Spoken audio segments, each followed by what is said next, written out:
वो एक पागल शायर मध्य प्रदेश के इंदौर का, यानी कमाल है आपका तो यार, वो आपको ऐसे ही महफिल में खड़े होकर गाली दे रहा है और आप कह रहे हो वाह वाह वाह क्या बात है।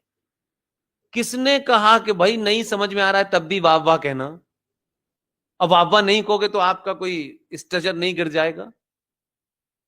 तो उर्दू न जानने वालों के लिए कह रहा हूं, कोई ऐसा नहीं है कि उर्दू कोई हमारी तो जबान ही शुरू की वही है तो इसलिए कोई दिक्कत नहीं है। लेकिन जब किसी चीज को जानते नहीं है तो उसके बारे में चुप रहना ज्यादा अच्छा है। बाद में किसी से पूछ लो। वो शायरी कर रहा है, वो तो चला गया, बता अल्लाह ने बुला लिया, नहीं तो अभी और जने क्या बकता वो। जो आज साहिबे मसनद हैं, इस लाइन का कोई मतलब बता सकता? हर भाषण में इसलिए बोलता हूं कि जो सनातनी हिंदू है यहां से ठीक हो जाए। मैं कभी आपसे वोट मांगने नहीं आऊंगा। जो आज साहिबे मसनद हैं, मसनद समझते हैं किसे कहते हैं? अक्सर आपने 2-3 पिक्चरें देखी होंगी। एक गोल सा तकिया होता है, ठीक है, गोल सा जिसे आप पीछे लगाते हैं। उस मसनद को अक्सर आपने चचा नेहरू को हाथ में लिए हुए एडवीना के साथ खेलते हुए देखा होगा। देखा होगा? मैं मजाक, वो तस्वीर है, मैं नहीं कह रहा। गोल सा तकिया है, वो एडवीना को मार रहे हैं, एडवीना उन्हें मार रही। वाह वाह वाह वाह, अद्भुत। उस तकिए को पीछे लगा करके बैठते थे लोग। उस जमाने कुर्सियां नहीं होती थी। राजा या जो उस जमाने के दूसरे लोग होते थे, नवाब, वो तकिया पीछे लगाते थे और उनका राजकाज वहां से चलता था। उस गोल तकिए को मसनद कहते हैं। जब उसने कहा ये आज जो साहिबे मसनद है, यानी जो आज सत्ता पे बैठे हुए हैं, उसका उर्दू अनुवाद ये होगा कि जो आज साहिबे मसनद है, यानी जो आज सत्ता पे बैठे हैं, ये किराएदार हैं, मकान मालिक नहीं है। और आप कह रहे हैं वाह वाह वाह क्या शेर कहा है। वो कह रहा है कि ये 84 करोड़ लोगों के नुमाइंदे जो सत्ता में बैठे हैं, ये किराएदार हैं, मकान मालिक नहीं है, मकान मालिक हम हैं। और आप ताली बजा रहे हैं। तो शब्दों का अनर्थ, जहां जंग का पता न युद्ध का पता, पहली बार भारत की सत्ता ने जंग का जवाब जंग के स्टाइल में दिया तो पूरी दुनिया को समझ में आ गया कि दिल्ली बदल गई है।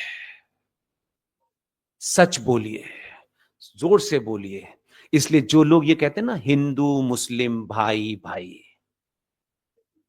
हमारा बड़ा पुराना भाईचारा है। अब पता चला भाई कौन है और चारा कौन है, पता ही नहीं चल रहा था।